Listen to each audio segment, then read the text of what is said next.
60 del glifo, ¿está bien? Perfecto. ¿Pasó algo? No, estoy cansada. ¿Qué es lo que hacen ustedes? ¿Qué te pasa, loco? ¿Qué me pasa?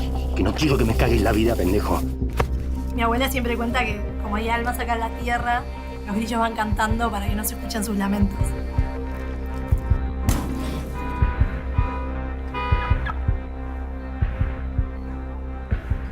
¿Usted trabaja para los Pereda? Bueno, en realidad no. Trabajo en sus tierras.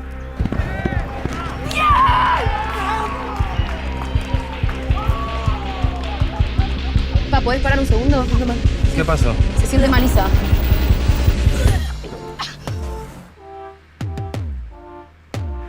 Me parece que no se va a poner bien.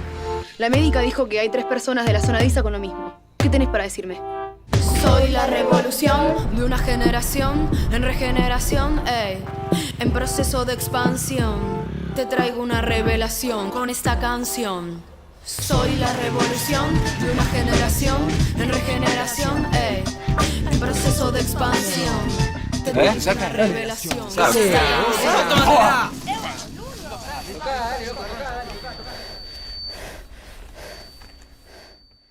Les adelantábamos la semana pasada las proyecciones de 2 películas que vienen acompañadas además con sus directores, que son Martín Turnes y Fernando Romanazzo, que nos acompañan. Una pasó el día de ayer, pero tienen por delante proyecciones hoy y mañana a la tarde. Me refiero a El Agrónomo, que es, para cuyo tráiler acaban de escuchar. Es un drama de ficción argentino que dirige Martín y produce Fernando, que aborda las problemáticas vinculadas con el modelo agroalimentario, los pueblos fumigados y el impacto de los agrotóxicos en la salud y el ambiente. Y también se va a proyectar Yala Yala, un documental argentino-palestino codirigido por Fernando y con dirección de fotografía de Martín, que utiliza el fútbol como punto de partida para retratar la vida cotidiana y las problemáticas sociales de la población palestina. Hoy a las 6 de la tarde, el turno de Yala Yala en 12 de octubre y San Juan, en Humanidades, con entrada libre y gratuita. Y mañana a las 5 de la tarde, El Agrónomo en Rondó 29, en el Centro Histórico Cultural de la Universidad, también con entrada libre y gratuita. Martín, Fernando, gracias por venir. ¿Cómo están?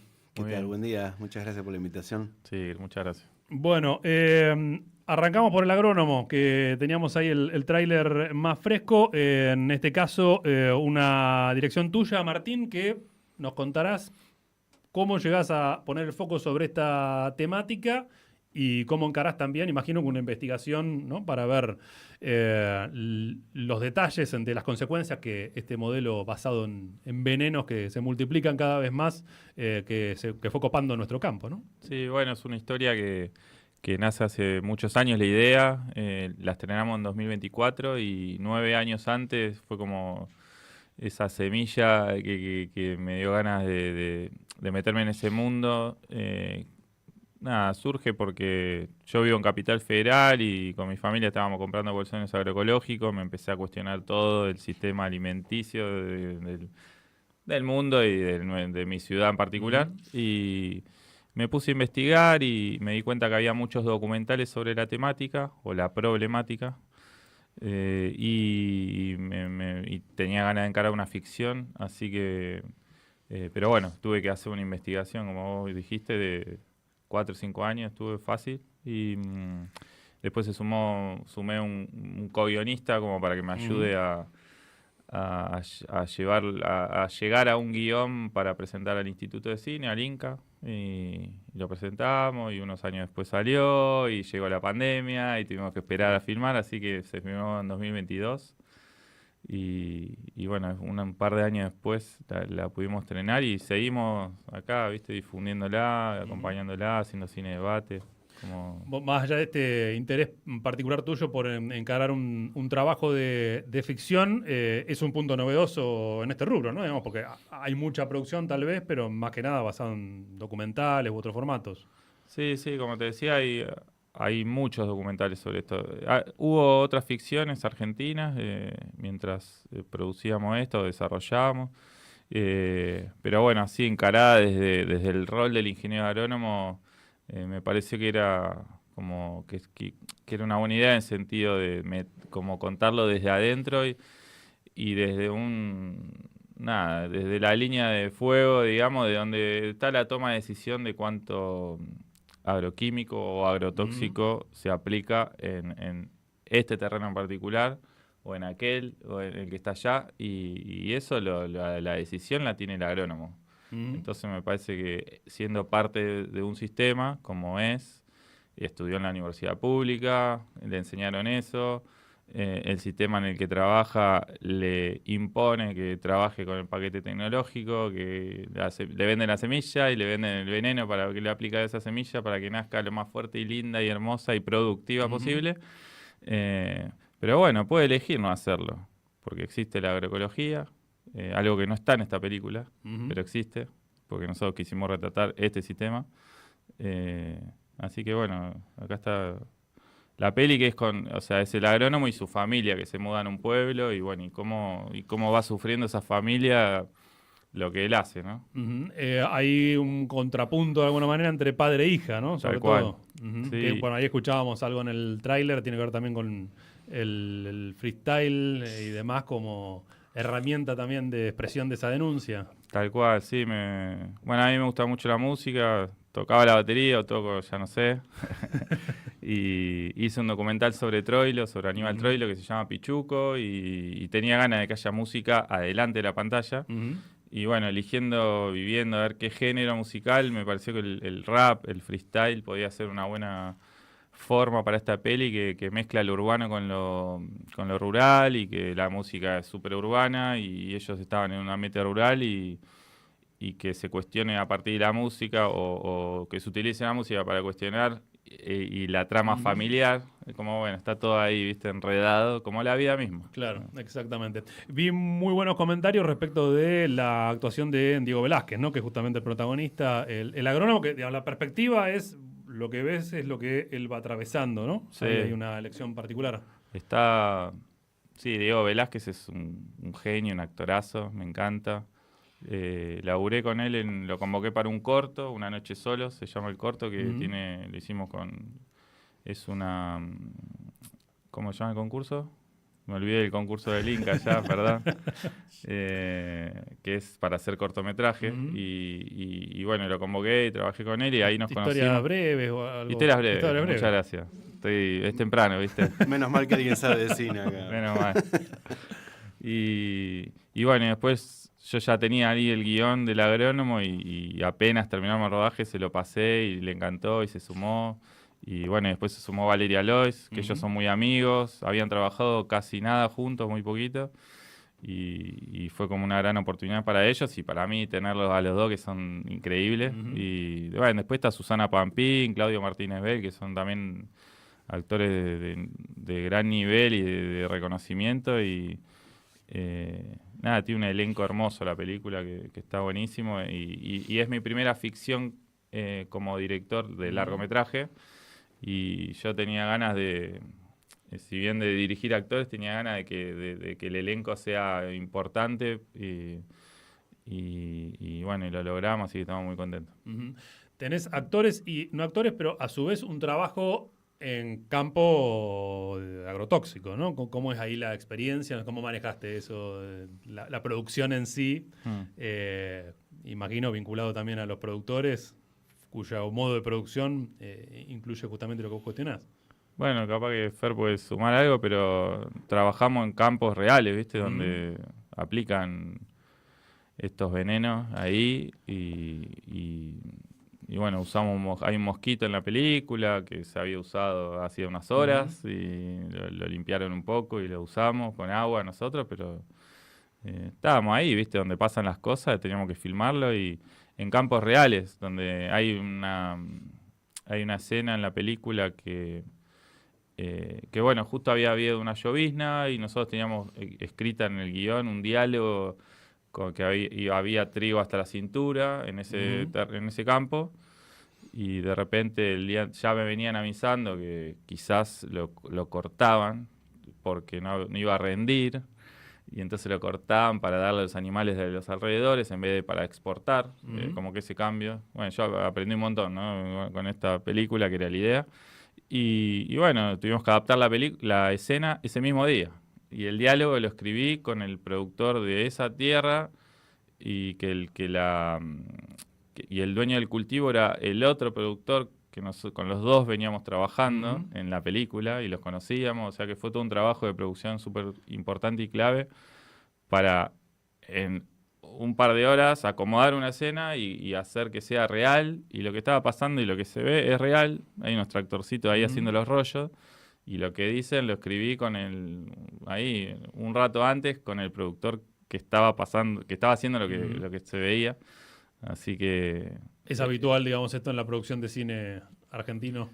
Me imagino que sí. Yo no produzco igual que casi nadie. De hecho, es la tercera película en el país que está producida de la forma que lo hacemos, que es una producción, le pusimos el nombre de sustentable, sostenible y pluricultural, a lo cual no solo tenemos el discurso de defender a la tierra, a los territorios, a la propia comunidad, sino que lo hacemos desde la producción. Entonces, cuando empezamos a trabajar el guión, ya Martín lo llevé al territorio para que se junte con la gente que trabaja la tierra, y hubo un ida y vuelta que también fue una parte de una última adaptación del guión hacia lo que es el territorio real. Y también estuvimos trabajando no solo con el municipio, sino es una coproducción con una cooperativa audiovisual dentro de Marcos Paz. Muchísima gente dentro de los actores y técnicos fueron de Marcos Paz. Porque creo que la idiosincrasia que vos ves en la película, que vos te podés identificar en cualquier parte de los territorios de la República Argentina y Latinoamérica, es porque esta gente también participó en la película. O sea, desde detalles artísticos hasta detalles técnicos. Entonces, en eso también están los productores, los grandes productores. Que, bueno, cuando vean la película se van a dar cuenta que el productor, el agrónomo, es parte de este engranaje, una parte importante, pero no es el responsable. Claro. Y bueno, nos pasamos lo mismo con los productores. Nosotros no les mentimos nunca de qué película íbamos a hacer. Uno de ellos hasta me pidió el guión, y allí todos nos apoyaron. Y ahí te das cuenta que están inmersos en un sistema productivo que quizá no le guste tanto, pero es lo que tienen que hacer, porque si no, no se entiende que te presten gratis todos sus elementos que salen fortuna. O sea, estamos hablando de un tractor, un mosquito. Bueno, nosotros fuimos, filmamos, nos prestaron, nos ayudaron en todo lo que podían, sabiendo de qué estábamos hablando, y ellos produciendo eso mismo, ¿no? Que quizás ellos en voz alta no pueden criticarlo, pero claro, de alguna una forma de expresar también algo que les debe hacer un ruido, ¿no? En definitiva está su cuerpo ahí también. Claro, aparte son gente nacida. Creo que en todos lados pasa, ¿no? Que es tu tierra, vos te criaste ahí, vos te estás dando cuenta que algo está sucediendo, pero estás... bueno, en ese momento fue la sequía más importante de la provincia de Buenos Aires de no sé cuántos años, y estaban literalmente rogándole a Dios que llueva, ¿viste? Como, y por más veneno que vos le eches, por más de no sé qué, el antisequía y no sé qué eso que dicen, si no llueve, no hay chance, digamos. Y bueno, el tema es quién para ahí la máquina, ¿no? Quién rompe un poco ese check, cómo estamos laburando, ¿no? Vos decías, hubo un productor que leyó el guión, que se preocupó. Hubo muchos que no lo leyeron y saltaron rápidamente, ¿no? Cuando se empezó a difundir la peli. Y sí, pero sin verla, ¿viste? Como somos los seres humanos, que ahí uno cuestiona y ahí se suma, sobre todo con las redes sociales. Pero bueno, está buenísimo también que el cine, que el arte provoque cosas así, que se hable de... Está buenísimo y suma, y nosotros lo utilizamos a favor, digamos, como en la difusión de una película. Qué mejor que se hable de la película. Bien o mal, no existe la mala publicidad, ¿viste? Y que nada, que llame la atención, que genere así idas y vueltas, está buenísimo, qué sé yo. Pero sí, hubo de todo. Pensaba en lo que mencionabas también en el arranque respecto del agrónomo. Está bueno, así como ayer se pasó en La Macanuda, que mañana se pase en un ámbito como una universidad pública como la nuestra, que también tiene esas contradicciones. Acá, bueno, formando ahora también personal para vaca muerta sin mayores cuestionamientos, ¿no? No sé cómo les ha ido en la recorrida también en ese sentido, qué repercusiones dentro de esos ámbitos o de quienes son parte de ese engranaje han tenido después de verla. La proyectamos en varias universidades, en La Plata, en la Facultad de Buenos Aires, en Córdoba y en Rosario, y Nada, están en todos lados donde proyectamos la película, que siempre hacemos cine de debate y que eso es hermoso y poder estar acá está buenísimo y súper agradecido con la invitación. Siempre se arma una charla diferente, porque cada lugar es diferente, por más que nos pase lo mismo o parecido, que como pasa en todos lados del territorio argentino. Y sobre todo en las universidades se da un diálogo muy distinto al que se da en un centro cultural como ayer, o en un cine, en el medio de la ciudad de Buenos Aires, como es el Cine Gaumont. La charla que se da es muy distinta a un cine en Córdoba, no sé, o en Rosario. Y eso está buenísimo, porque da cuenta que este país es súper amplio y que estamos atravesados por la misma cosa, según, no sé, escuchamos en los medios de comunicación, nos atraviesan las mismas cosas, pero, viste, en cada uno, lo vive de manera diferente. Y bueno, hoy y mañana, hoy que estamos con Yala y mañana con el agrónomo en la universidad, ojalá que esté lindo el debate, que creo que sí, así que vaya mucha gente. Bueno, Fernando, Yala. En tu caso, acá es, si bien es una causa, preocupación global, en lo práctico, ¿cómo llegas a la posibilidad de filmar una peli en territorio palestino? Bueno, la posibilidad, básicamente no lo sé cómo fue, porque de hecho siempre es la pregunta cómo sobrevivo haciendo cine, la tengo siempre, pero básicamente es convicción, y creer en lo que uno hace. O sea, yo la causa palestina la conocí en una tribuna de fútbol. Yo soy hincha de All Boys, del barrio de Floresta, y ahí conocí la bandera palestina por primera vez, cuando era chico, y bueno, la bandera palestina tiene 2 colores, que es de nuestra contra, y yo, como buen bravucón, cabeza de termo, le fui a decir al tipo que la tenía que hace con esa bandera, y me explicó que era una bandera de un territorio que estaban siendo bombardeados. Te estoy hablando hace más de 30 años atrás. O sea, esto No importa cuándo leas esto, digamos. Siempre va a estar bombardeado Palestina. Esperemos que algún día se libere por fin. Y bueno, muchos años después, hablando con Cristian Pirovano, que es el otro director, él estaba en Palestina y me llamó, me dice, che, tenemos que hacer una película acá. Le dije que sí. Así, sin ningún tipo de... Sí, pero ¿de qué? Y bueno, y ahí empezamos a ver qué podríamos contar. La verdad que las cosas que empezamos a barajar o ver eran muy difícil. Yo pensaba cómo el espectador se podía identificar con cosas tan tremendas. Quizás ahora que está más... lamentablemente está más en boga y más conocido la causa palestina y el genocidio que se está cometiendo, podrías apuntar por otra cosa, pero en ese momento decíamos, ¿cómo acercamos a la gente común, a la que no sabe del tema? Y bueno, surgió un personaje hermoso en ese momento que era fanático de la Selección Nacional de Fútbol Argentino, que tenía la fórmula para que Argentina salga campeón en el Mundial de Brasil. Este es un enfermo igual que yo, dije. Automáticamente volé miles de kilómetros y dije, es un loquito que anota las cosas. Y tenía la fórmula técnica, táctica y dirigencial para que Argentina salga campeón. Para hablar con Sabela. Claro. Y bueno, y ahí arrancamos. Presentamos una carpeta al Instituto de Cine. Sin saber si estaba aprobado o no, viajamos, filmamos porque se nos venía el Mundial. Y después, bueno, por suerte salió con mucha lucha, sabemos que el sionismo está en todos lados, en los medios es bastante complicado, el cine no es exento. Y bueno, un detalle no menor es que la votación interna dentro del Instituto de Cine la ganamos gracias a un sionista que era tan recalcitrante, tan mala persona, que el resto del jurado se puso en contra de él y votaron 4-1. No tuvimos que defender nada nosotros, él solito se mandó solo. Y bueno, sacó a la luz lo que es un sionista, entonces el resto dijo, hay que hacer esta película justamente por esta gente. Y bueno, y ahí pudimos ir una segunda vez para filmar. Las 2 veces contamos con la dirección de fotografía de este enfermo que está acá, que ya no lo soporto más, pero sigo transitando la ruta. Acá. Porque es muy minucioso, ¿qué? Es un obsesivo bastante... Se olvida dónde está parado y filma, no le importa nada. Te hace un primer plano de la bala viniendo y lo pone en foco. Y vos tenés pero que quedó bien.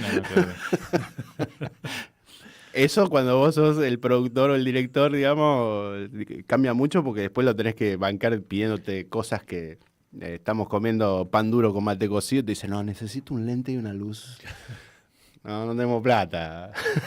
Ubicate. Claro, pero bueno, él pide. Si consigue bien el no ya lo tengo. O sea, Claro, está bien. Ahora, y organizar esa producción, pues si hablábamos recién en lo que era en un campo de productores con agrotóxicos, acá, bueno, la historia es completamente distinta. De organizar el viaje, de circular, qué obstáculos, cómo pudieron resolverlo. Bueno, ¿cuánto tiempo tenemos?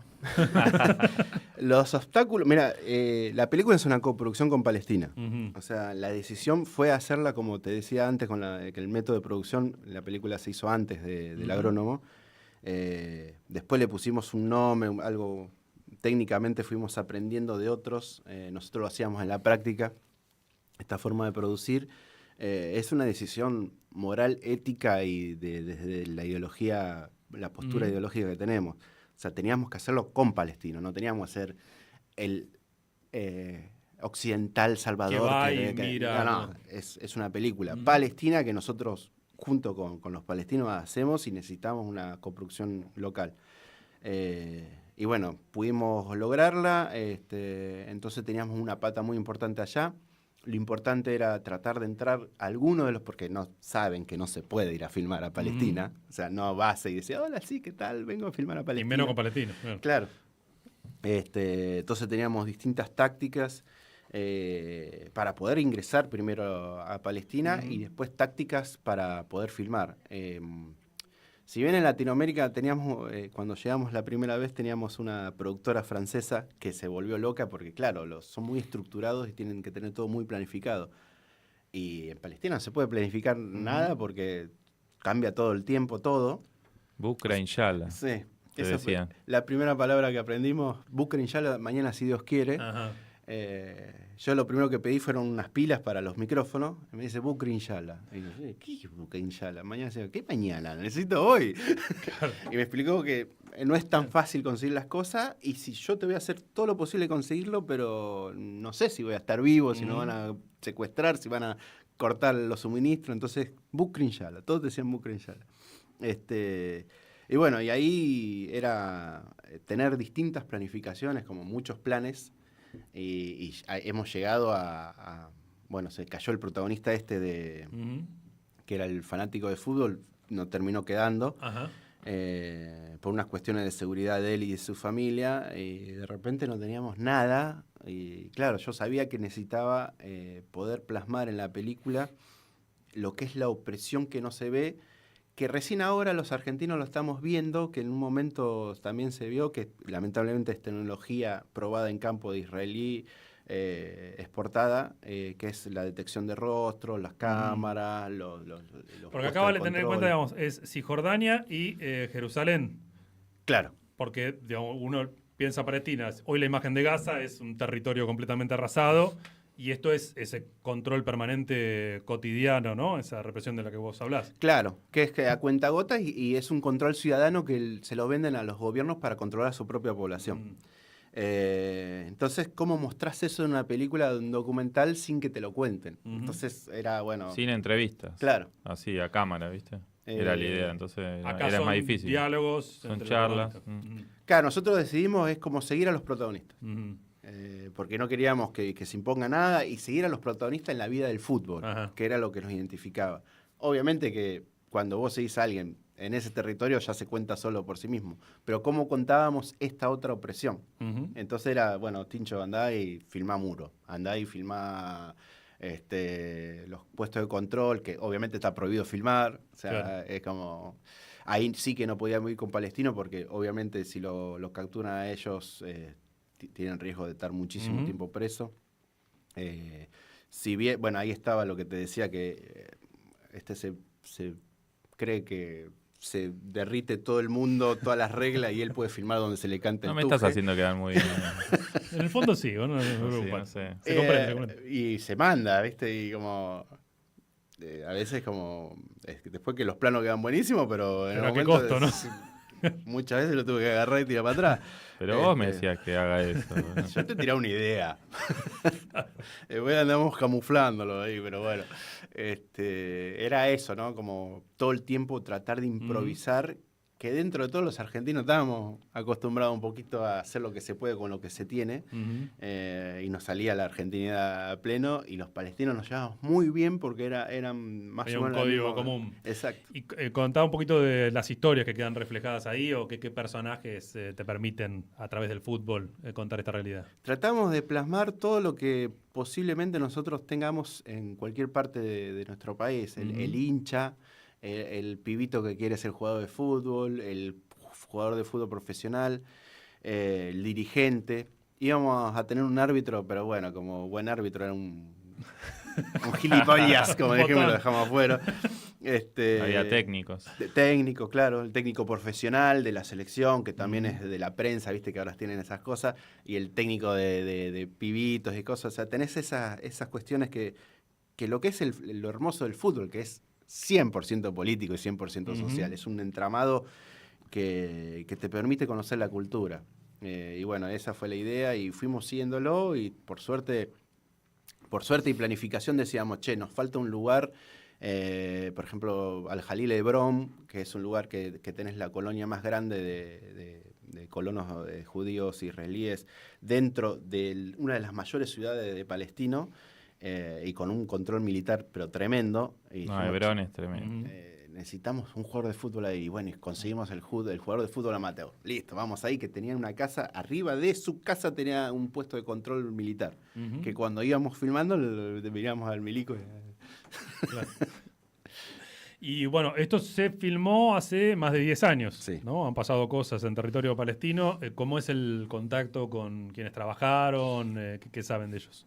Bueno, nosotros, por supuesto tuvimos el equipo técnico de allá. Entre el primer rodaje y el segundo rodaje, uno de nuestros compañeros, Mohamed Al-Katri, fue martirizado. O sea, en su barrio le pegaron un balazo, el ejército israelí le pegó un balazo en el pecho. Y en el segundo viaje ya no estaba con nosotros, y apareció el hermano que era muy, muy, muy parecido. Era casi idéntico y nos llevamos un susto bárbaro. Pero bueno, era el hermano, por ahí estaba haciendo el mismo rol dentro de la Federación de Fútbol. Y después los protagonistas, o sea, varios.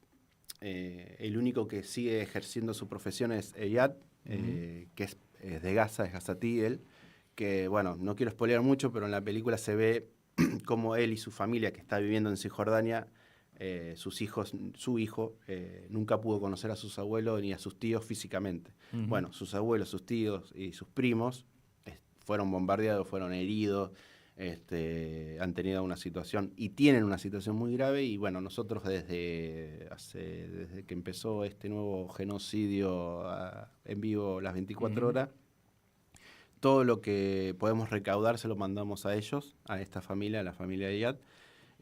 Si bien nosotros no cobramos entrada, nada, pero siempre pedimos el que pueda colaborar. Si bien los pesos no alcanzan para nada, pero algo es algo. O sea, imagínense que en un territorio ocupado el capitalismo es aún más salvaje. Las mafias proliferan y se aprovechan desde venta de agua, medicamentos, bueno, todo lo que nos sucede a nosotros multiplicado por miles. Entonces comer es un lujo, de estar enfermo no se puede, imagínate la escasez de cosas que hay. Bueno, entonces todo lo que podemos ayudar nosotros le mandamos. Y bueno, y es la situación más grave. Después otros se tuvieron que emigrar. Obviamente el campeonato de fútbol se suspendió. Entonces no están jugando. Recién ahora se empezó a jugar unos partidos. Estoy hablando de 1 o 2 semanas. Encima, como si bien la Federación de Fútbol de Palestina es parte de la FIFA, entonces le bajan plata, pero claro, los jugadores no cobran si los clubes no están activos. Claro. Entonces no estaban cobrando. Entonces Eyad, que es jugador de fútbol profesional, no le podía mandar plata a su familia porque no estaba trabajando. Pasó lo mismo con Yosef, que es otro de los protagonistas. Él pudo cruzar a Jerusalén, y claro, a los palestinos cuando empezó todo esto no le daban trabajo. De hecho es muy riesgoso salir a trabajar porque literalmente los masacran, estos colonos o los mismos militares, entonces era muy difícil que antes por ahí conseguías una changuita, algo, ahora se complicó todo. Y bueno, tienen una situación bastante jodida. ¿Y la peli la pudiste compartir allá? Sí, en la tercera vez que viajé para allá la estrenamos en Palestina. ¿Y cómo fue vista? Mira, yo siempre cuento lo mismo, que un palestino fue el mejor elogio y la mejor bardeada que tuve en toda la gira. Pasamos la película y yo veía a uno con cara de orto. Estaba ahí como... ¿Qué te pasa? ¿Qué pasó? Esta película la veo todos los días, lo que veo todos los días yo, es lo que me pasa a mí, me dice. ¡Qué bueno! Dije. Genial. es lo que buscábamos, pero me aburro, dice. Bueno, claro, y sí, es tu vida, lo vive todos los días. Bien. Y después, bueno, lo pasamos en lo que es en los territorios ocupados, la pasamos en el muro, nos vinieron los milicos a sacar, tuvimos ahí un poquito... cuando pudimos proyectar en Jerusalén, cerraron el barrio, los militares, para que no entre la gente. Palestina. En la colaboración económica, si alguien está escuchando y quiere hacerlo, ¿por cómo les puede acercar? Bueno, yo tengo un alias que es Cinevivo, así como suena. Yo lo que hago es juntar todo, lo tengo que convertir en cripto porque obviamente banco no hay. Se lo mando en cripto y cuando llega la plata, los familiares me mandan un cartel, gracias, cosas, porque hay mucho chanta dando vuelta y queremos que sea todo transparente. Y bueno, todo, absolutamente todo lo que recauda lo mando. Por eso te digo, no sé de qué vivo, pero acá estoy, mira, tomando mate. De mate. Claro, a mate. Cine Vivo y a tu nombre. Está a nombre de Fernando Martín Romanazo. Bueno, Fernando Romanazo y Martín Turnes son quienes compartieron la charla y lo pueden encontrar para seguir charlando después de ver las pelis. Hoy a las 6 de la tarde, Yala, 12 de octubre y San Juan, 5º piso, Sala de Audiovisuales del Departamento de Humanidades. Y mañana a las 5 de la tarde, El Agrónomo en Rondó 29, en el Centro Histórico Cultural de la Universidad, ambas con entrada libre y gratuita. Gracias por la visita, gracias Vivi también aquí que facilitó la llegada de los compañeros. Gracias a ustedes por el espacio. Gracias a ustedes, a Vivi y a Vero también.